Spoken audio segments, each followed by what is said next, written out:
تو بہت سارے ڈیلیگیشنز آتے تھے, بہت سارے وفود آتے تھے آپ صلی اللہ علیہ وسلم سے ملاقات کرنے کے لیے, مصروف تھے آپ صلی اللہ علیہ وسلم. صحابہ کہتے ہیں کہ اتنی مصروفیت کے باوجود ہم نے ایک مرتبہ دیکھا کہ نجران سے قبائل کے سردار آئے ہوئے ہیں, فلاں علاقے سے قبائل کے سردار آئے ہوئے ہیں, بڑے بڑے لیڈرز آئے ہوئے ہیں, اور آپ صلی اللہ علیہ وسلم ان کے درمیان ان سے گفتگو کر رہے ہیں. اتنے میں ایک بوڑھیا نکل آتی ہے, آپ صلی اللہ علیہ وسلم کے ہاتھ کو پکڑتی ہے اور آپ صلی اللہ علیہ وسلم کو کسی کنارے کھینچ لے جا رہی ہے, اور آپ صلی اللہ علیہ وسلم پیچھے جا رہے ہیں. اللہ اکبر, اندازہ لگائیے. اور وہ بوڑھیا کو کان دے کے سن رہے ہیں, بھائی صاحب ڈیلیگیشن کھڑا ہوا ہے, بڑے بڑے فیصلے ہونے ہیں, اور ایسے فیصلے جو لڑائی کے میدان میں ہوتے ہیں, وہ فیصلے کرنے کے لیے سارے سردار جمع ہوئے. یہ اللہ کے رسول کے عمدہ اخلاق دیکھیے. ایک بوڑھیا نے ہاتھ تھام لیا اور اس کے بعد سننے کے لیے گوش گزار ہو گئے, اور وہ بوڑھیا کچھ بول رہی ہے اور آپ صلی اللہ علیہ وسلم پوری باتیں سن رہے ہیں. صحابہ کہتے ہیں ہم بڑا تعجب ہوا, اور جب تک آپ صلی اللہ علیہ وسلم نے اس بوڑھیا کے مسئلے کو حل نہیں کیا, اور وہ بوڑھیا آپ صلی اللہ علیہ وسلم کے ہاتھ کو تھامی رہی, اور آپ صلی اللہ علیہ وسلم نے اپنا ہاتھ چھڑایا نہیں, صلی اللہ علیہ وسلم, صلی اللہ علیہ وسلم. اور آپ صلی اللہ علیہ وسلم کا طریقہ تھا کہ اگر کسی سے مصافحہ کرتے تو اپنا ہاتھ پہلے نہیں کھینچتے, شرم آتی تھی کہ جب تک سامنے والا اپنا ہاتھ نہیں کھینچتا وہ اپنا ہاتھ نہیں کھینچتے تھے, صلی اللہ علیہ وسلم. اور آپ صلی اللہ علیہ وسلم کو شرم انتہائی آتی تھی. یہ سنیے واقعہ آپ صلی اللہ علیہ وسلم کے ولیمے کا ہے. ولیمہ ہوا آپ صلی اللہ علیہ وسلم کا, صحابہ داخل ہوئے گھر میں, سب ولیمہ کھائے اور عربوں کے طریقے پر گپے اڑا رہے, سب بیٹھے ہوئے, بات چیت چل رہی ہے, اور آپ صلی اللہ علیہ وسلم انتظار میں ہیں کہ کب ان کی مجلس ختم ہوگی اور کب ہم گھر جائیں گے. لیکن شرم کا معاملہ دیکھیے, آپ صلی اللہ علیہ وسلم کی زبان نہیں کھل رہی ہے, خاموشی سے صبر کر رہے ہیں, اور صحابہ گفتگو میں مہو ہیں. یہاں تک کہ جب تھک گئے بات چیت کر کے, ان میں سے بعض لوگوں نے کہا کہ بھائی آپ صلی اللہ علیہ وسلم کا ولیمہ ہے, ہم نے کافی وقت لے لیا ہے, چلو گھر جاتے ہیں. تو اس کے بعد آپ صلی اللہ علیہ وسلم گھر میں داخل ہوئے. یہ ادا اتنی اللہ کو پسند آئی, اللہ نے قرآن میں آیت نازل کی اور کہا کہ جب بھی کسی گھر میں جاتے ہو کھاتے پیتے ہو تو فوراً نکل جاؤ. بیٹھ کے لمبی گفتگو ایسی کرنا جائز نہیں, دوسروں کو تکلیف ہوتی ہے. تو آپ صلی اللہ علیہ وسلم کے بارے میں صحابہ کہتے ہیں آپ صلی اللہ علیہ وسلم کے جسم کو ہم نے کبھی دیکھا ہی نہیں, کسی کے سامنے کھلا ہوا جسم لے کر نہیں آتے, صلی اللہ علیہ وسلم.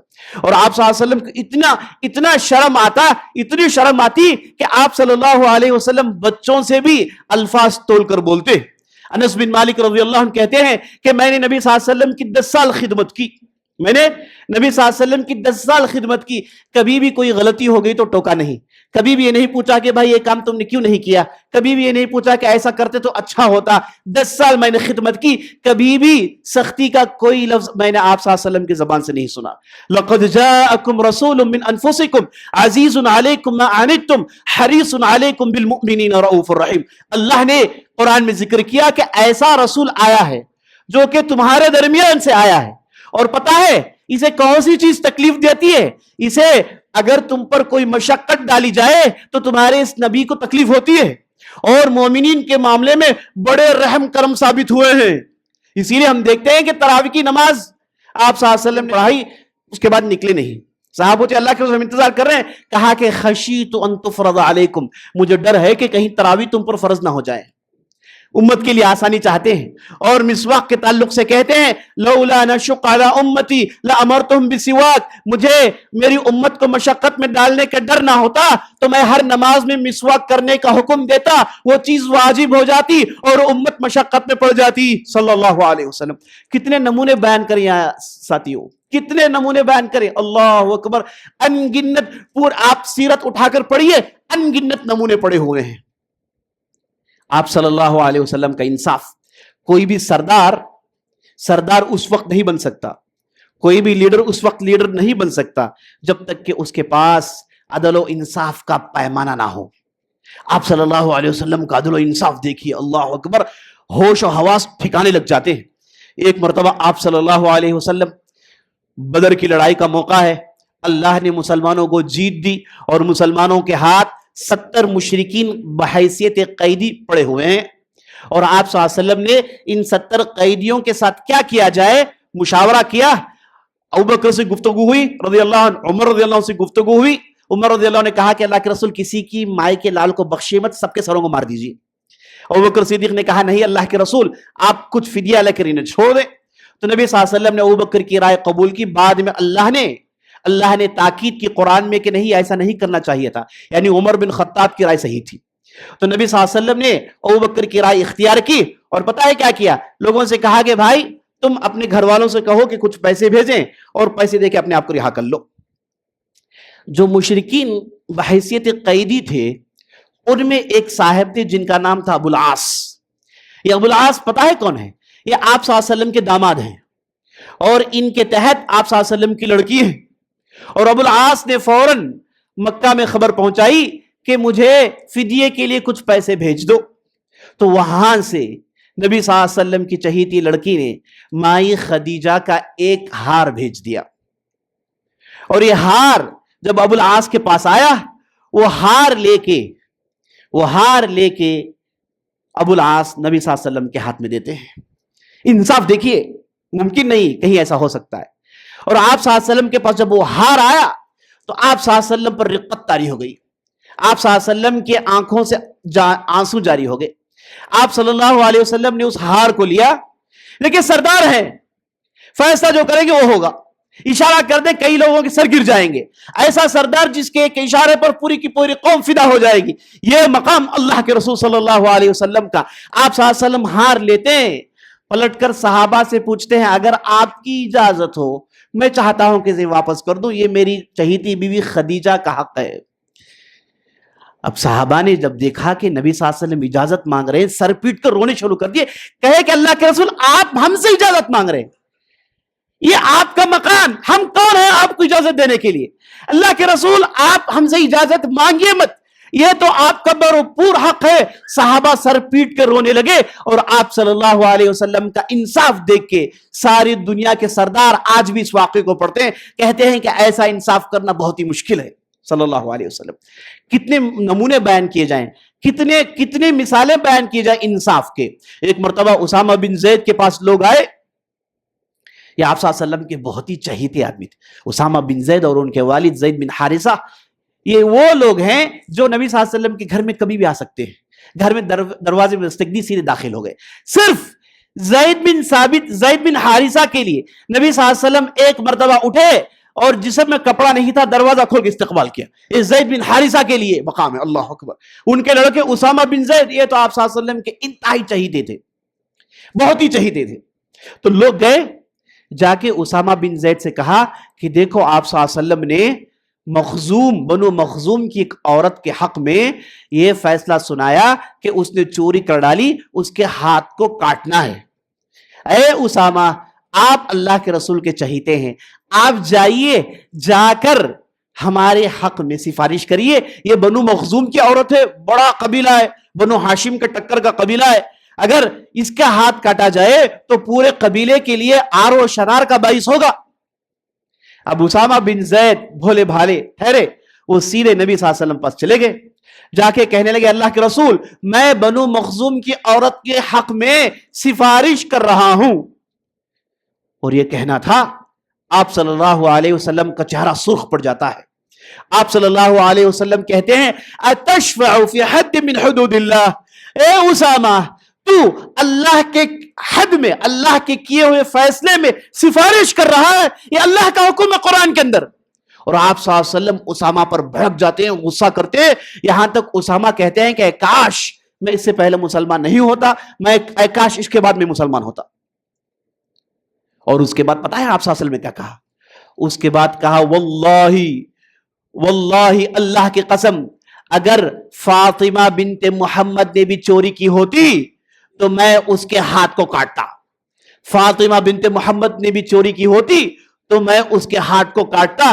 عدل و انصاف کا پیمانہ دیکھیے عزیز ساتھیوں. آج ہمارے معاشرے میں نام بڑے بڑے لیڈرز کے ہیں, نام بڑے بڑے سردار کے ہیں, جب بات ان کے گھر کی آتی ہے, جب بات ان کے قبیلے قنبے کی آتی ہے, جب بات ان کے لوگوں کی آتی ہے, تو عدل و پیمان کا وہ کچھ معیاری الگ ہوتا ہے اور لوگوں کے لیے کچھ اور ہی پیمانہ ہوتا ہے. یہ آپ صلی اللہ علیہ وسلم کی سنت اور آپ صلی اللہ علیہ وسلم کے اخلاق میں سے نہیں تھا.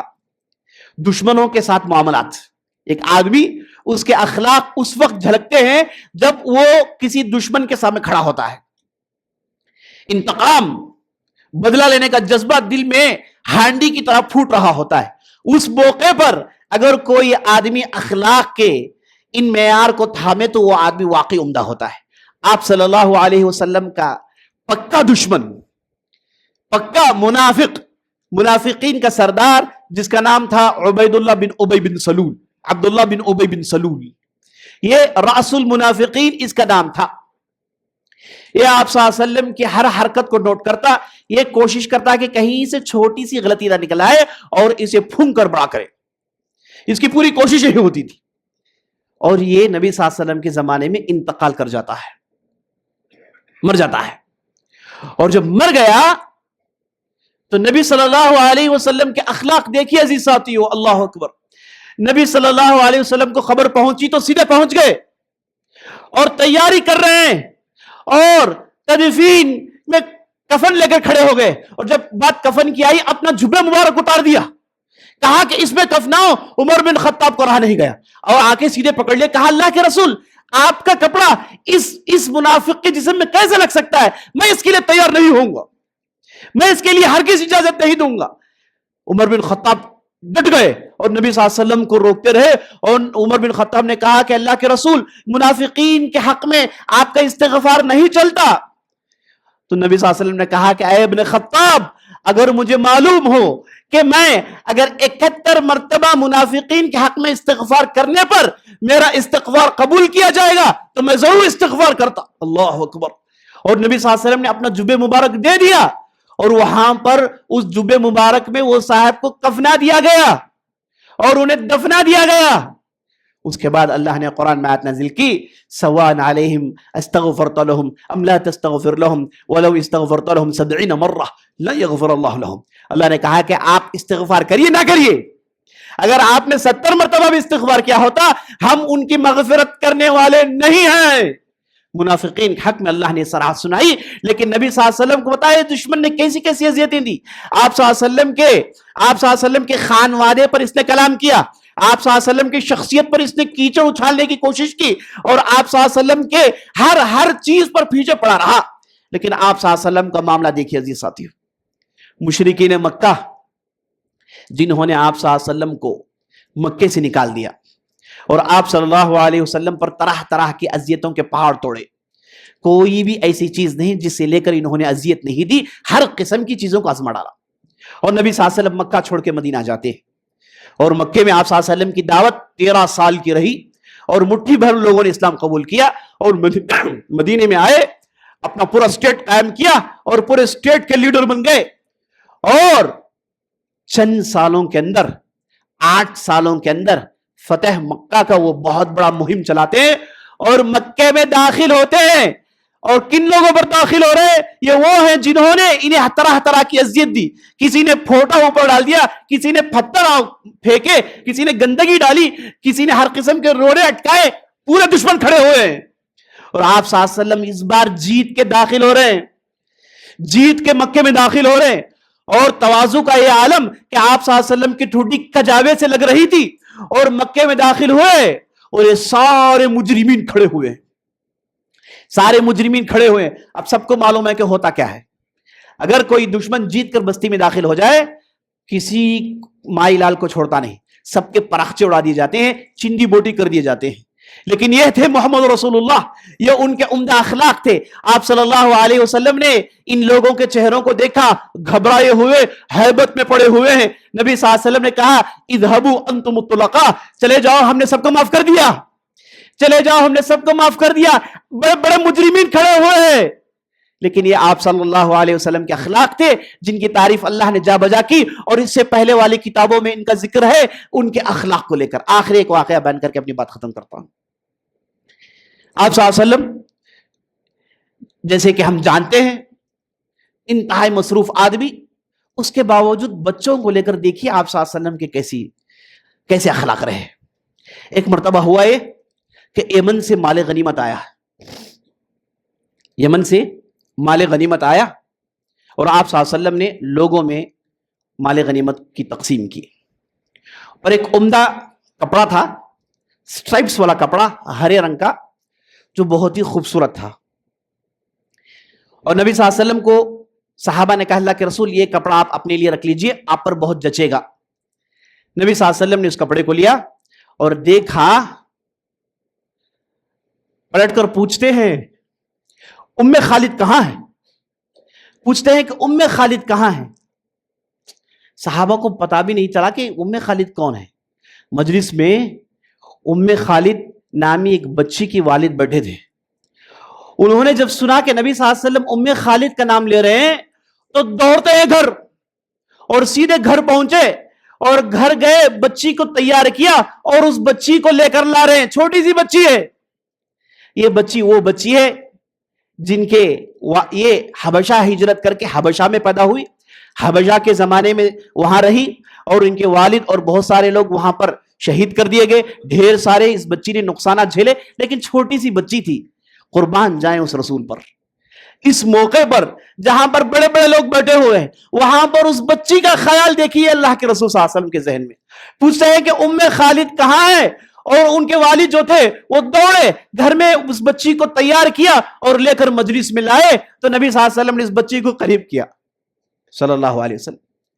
اور جو نبی جس نے اپنی زندگی میں کبھی بھی ایک لفظ بھی غیر عربی نہیں بولا, خالص عربی بولنے والے, عمدہ عربی بولنے والے, فصیح سے فصیح تر زبان بولنے والے, یہ اللہ کے رسول اس بچی کے دل کو رکھنے کے لیے اس بچی پر اس کپڑے کو ڈالتے ہیں اور اس کپڑے کو چھوتے ہوئے کہتے ہیں سنا سنا, یعنی حبشی لفظ منع ہے کہ بہت جچ رہا ہے, منع ہے کہ بہت ہی خوبصورت ہے. تو نبی صلی اللہ علیہ وسلم نے اس بچی کے لیے اپنی وہ فصیح زبان چھوڑی, حبشی لفظ استعمال کیا اور وہ بچی اس کپڑے کو کنارے ڈال دیتی ہے اور آپ صلی اللہ علیہ وسلم کے داڑھی سے کھیلتی ہے, آپ صلی اللہ علیہ وسلم کے جسم سے کھیلتی. ان کے والد کے پیروں تلے زمین نکل گئی. کیا کر رہی ہو تم؟ کس مقام میں کس کے ساتھ کیا کر رہی ہو؟ نبی صلی اللہ علیہ وسلم نے کہا چھوڑ دو, بچی ہے, بات چیت میں مصروف ہے, بچی کھیل رہی ہے. یہاں تک کہ اس مقام پر پہنچ گئی جہاں پر بہت ہی کم لوگوں کی رسائی ہوتی ہے. کون سا مقام؟ مہر نبوت کے پاس پہنچ گئی اور آپ صلی اللہ علیہ وسلم نے اپنا چادر نیچے کیا, وہ بچی مہر نبوت سے کھیل رہی ہے. یہ سارا کچھ صرف ایک بچی کے دل کو رکھنے کے لیے. یہ ہے ہمارے اور آپ کے نبی محمد رسول اللہ صلی اللہ علیہ وسلم. ان کے اخلاق کا اگر پارٹ بیان کرنا چلے تو بیان کرتے رہے عزیز ساتھیوں, بہت سارے واقعات ہیں. ہم اور آپ کو چاہیے کہ بار بار اس اخلاق کا ڈوز لیتے رہیں. ہمارے پاس جہاں توحید ماشاءاللہ تبارک اللہ, سنت کی پیروی ماشاءاللہ تبارک اللہ, لیکن یہ اخلاق کے باب میں عزیز ساتھیوں بہت بڑی کوتاہی پائی جا رہی ہے. ہم نبی صلی اللہ علیہ وسلم کے شہدائی, ان کے نام پر فدا ہونے والے ہم اور آپ کو چاہیے کہ اول نمبر پر ان کے اخلاق کو اختیار کریں. اللہ سے دعا کرتے ہیں کہ ہم نے جو بھی کہا جو بھی سنا ہے اس کے مطابق عمل کرنے کی توفیق بخشے. سبحان ربک رب العزت عما یصفون وسلام علی المرسلین والحمد للہ رب العالمین.